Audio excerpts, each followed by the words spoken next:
De tout temps, la compétence la plus dure à acquérir et à appliquer reste celle de gérer, motiver et diriger les gens.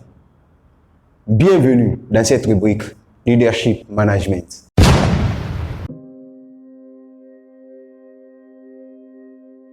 Apple, pomme en anglais. Apple est une entreprise américaine multinationale qui crée des produits électroniques grand public, des ordinateurs personnels et des logiciels. Parmi les produits les plus connus de l'entreprise se trouvent des ordinateurs Macintosh, l'iPod, l'iPhone et l'iPad, la montre Apple Watch, le lecteur média iTunes ou des logiciels à destination des professionnels tels que Final Cut Pro et Logic Pro. En 2019, l'entreprise emploie 137 000 employés et exploite 506 Apple Store répartis dans 25 pays. Ce n'est pas tout. Elle a aussi une boutique en ligne où sont vendus des produits Apple, mais aussi des tiers. Son chiffre d'affaires annuel atteint en 2020 111,4 milliards de dollars. Elle devient la première entreprise privée de l'histoire à atteindre une valeur boursière de 2000 milliards de dollars. Dans cette vidéo, nous allons découvrir qui est à la base de cet exploit, quel leadership a été appliqué pour que cette entreprise puisse atteindre ce niveau. Steve Jobs, l'homme à la base de cet exploit. Il a lancé cette entreprise avec son ami dans le garage de ses parents domestiques. Avec le temps, l'entreprise a grandi.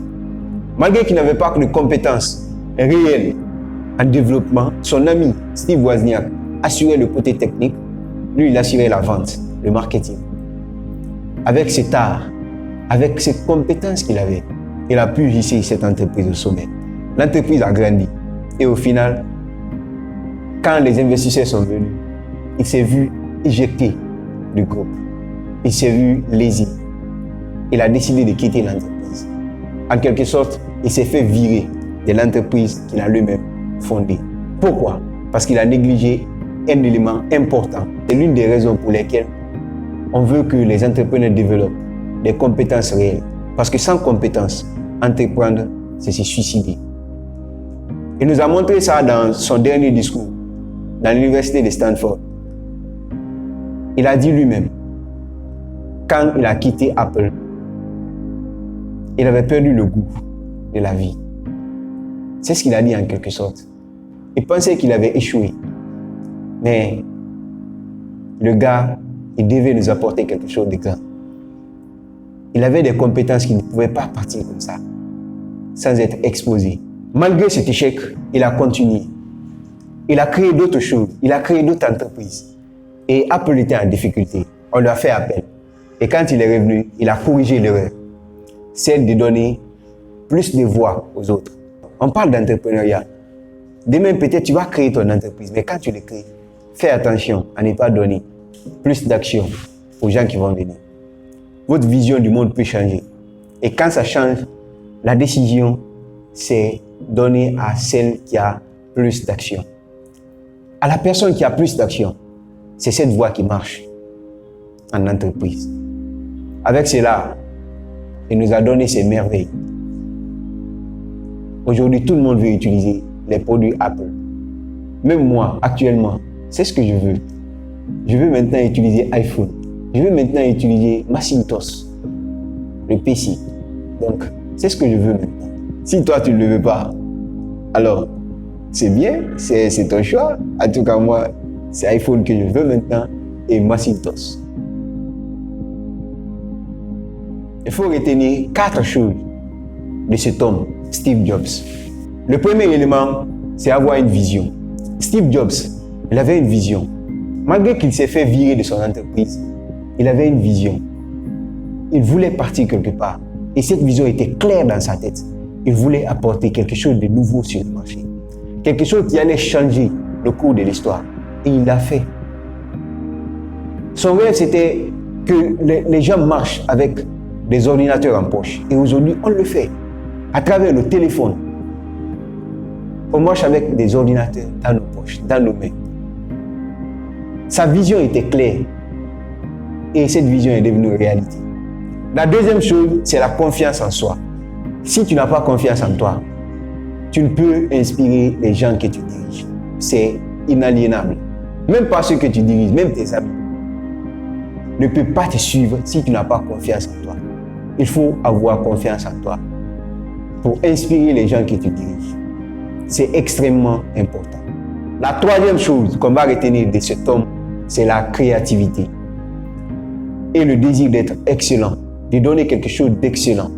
On peut dire qu'il était perfectionniste parce qu'il ne voulait en aucun cas donner un produit qui ne soit pas excellent. Non. On pourrait dire qu'il visait la perfection. Parce que dans ce marché, il y a plus de produits de substitut. Il y a plus de produits similaires. Ce que tu proposes, c'est ce que les autres proposent. Pour te démarquer, il faut apporter plus de valeur à ton produit. Et on le constate avec les produits Apple. L'iPhone, je n'ai pas de commentaires dessus. Mets ça en commentaire. C'est ce que tu penses d'iPhone. La quatrième et la dernière, il y en a beaucoup.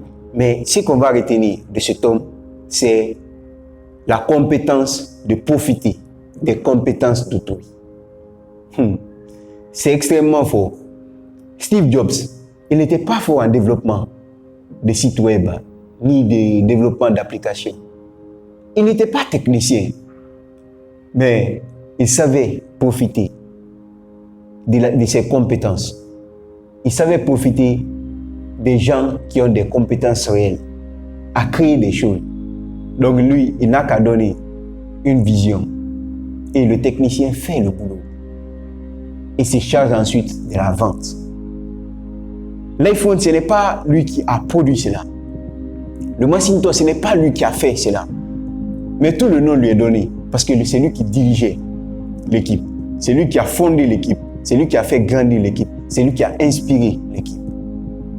Dans ce monde, c'est probablement la compétence la plus utile à avoir. Les gens ont des compétences, mais pour bâtir de grandes choses, il faut savoir détecter ces compétences, les faire venir, leur faire adhérer à ta vision et créer ce que tu veux créer. Si tu as aimé cette vidéo, partage à un ami, à un frère qui souhaite entreprendre ou qui n'a même pas découvert ce truc qu'on appelle entrepreneuriat. Parce qu'on veut former une équipe qui puisse créer des entreprises révolutionnaires en Afrique. Merci et à très bientôt, si le Créateur, Dieu le Tout-Puissant, veut bien.